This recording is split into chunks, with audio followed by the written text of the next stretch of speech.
Közben még nem tudom Na. fölvenni, hogy mit mond a gyúrgó a kanyonról. Ja? Azt ne is akkor. Hát ott volt egy pina barlang, azt nem láttad. Hát Ja, igen, azt mert nem ilyeneket tudod, mondok. Ja. Pont erre vagyunk rendben. Hát igen, de nagy közönség nem biztos. De én ezt a nagy közönségnek nem adom ki. Csak a kis közönségnek. Ez csak erről te fogsz kapni anyagot. Itt mindjárt, nem sokára van egy... Hát ez elakadtak. Ez egy külső, fölfelé, és itt is így uvolnak le az ügy.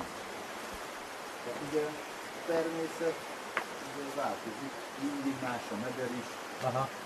mit tudom én, csoki éven keresztül be lehetek jönni térdig érő vízben.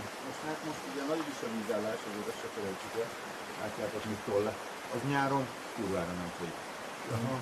Most nyilván a tegnapi eső után is. Egy kicsit jobban mondani.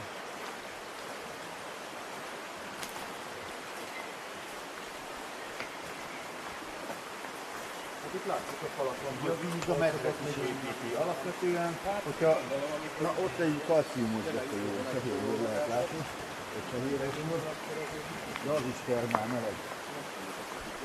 Nem olyan, mint nálunk otthon.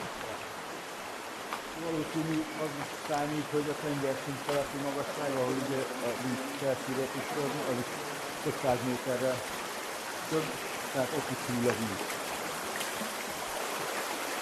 Vannak forró termálvizek, meg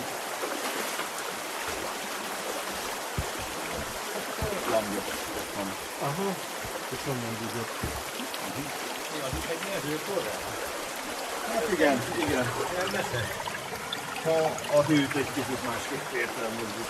Jó, hát melegebb, mint amivel abszolút kapagol.